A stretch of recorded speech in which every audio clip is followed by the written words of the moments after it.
मुलायम यादव जी के नेतृत्व में काम कर रही मध्य प्रदेश की भारतीय जनता पार्टी की सरकार जिस वित्तीय अनुशासन के साथ, पारदर्शी प्रशासन के साथ और दूरदर्शी नीतियों का समावेश करते हुए मध्य प्रदेश की इस विकास यात्रा को आगे बढ़ा रही है, उसका ये बजट प्रतिबिंब है।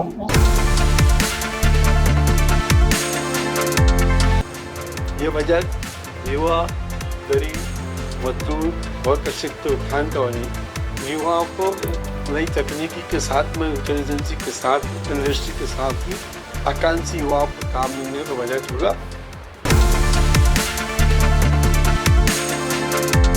इसमें गरीब की चिंता की गई है, इसमें युवा वर्ग की चिंता की गई है, इसमें अन्नदाता किसान की चिंता की गई है, इसमें महिला सशक्तिकरण की बात इस बजट में आती है और सबसे महत्वपूर्ण बात इसमें इंडस्ट्री और इंफ्रास्ट्रक्चर पर इस बजट में विशेष ध्यान देने का काम किया गया है, जो आने वाले समय में मध्य प्रदेश को विकसित राज्य की श्रेणी में खड़ा करेगा। मुझे लगता है कि मध्य प्रदेश के विकास के लिए यह बजट मील का पत्थर साबित होने वाला बजट है। प्रदेश की जनता को विकास के साथ अच्छे प्रशासन की भी गारंटी है।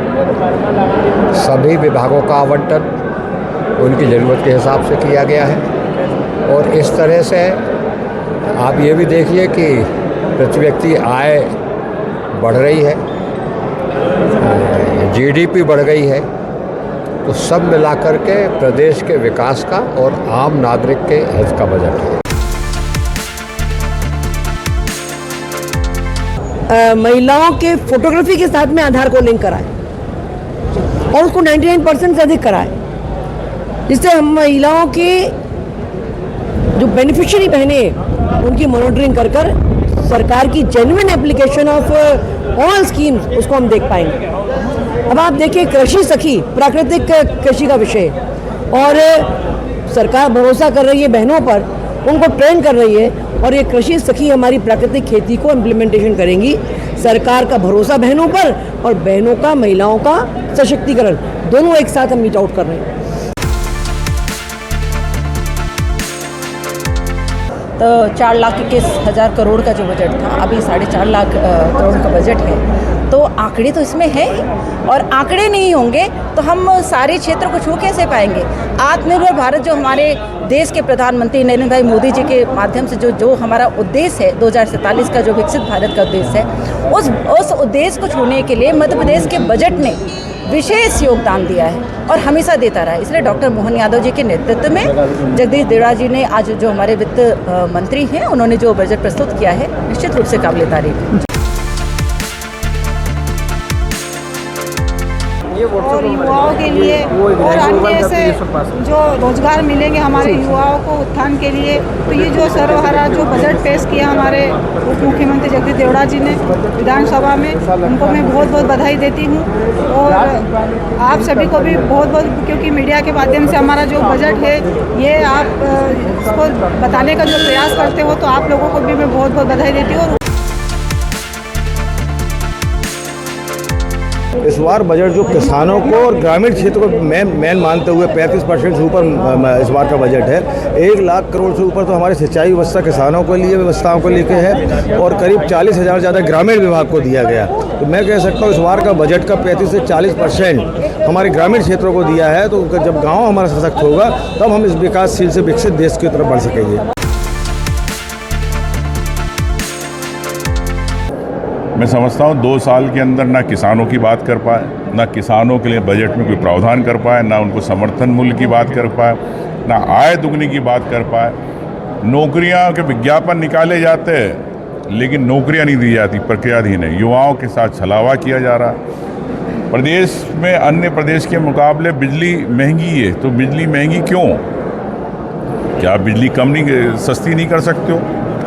बिजली के आप खरीदी के एग्रीमेंट करते हो, बगैर बिजली खरीदे आप लाखों करोड़ों रुपए कंपनियों को दे रहे हो, लेकिन प्रदेश के अंदर बिजली सस्ती मिले इसकी बात नहीं होना चाहती।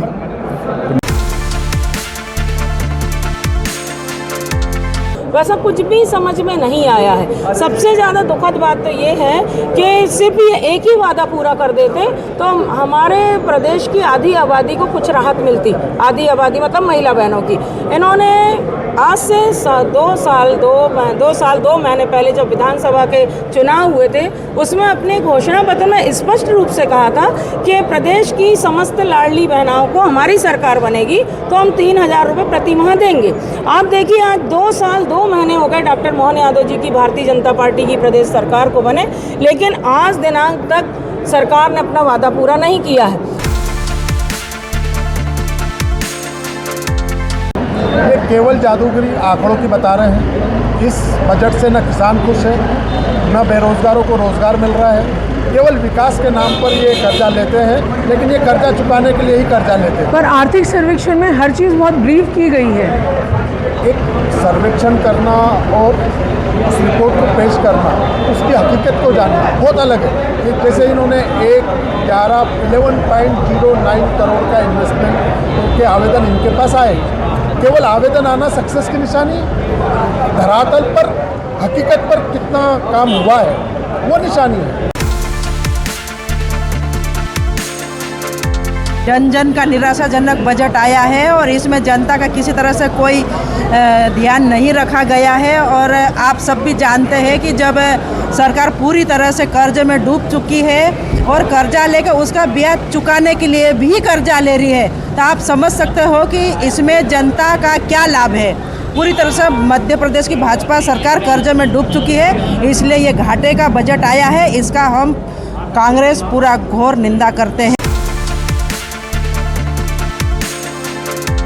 किसानों के लिए विशेष नहीं है, किसान कल्याण के लिए, युवा रोजगार के लिए कोई बात नहीं गई।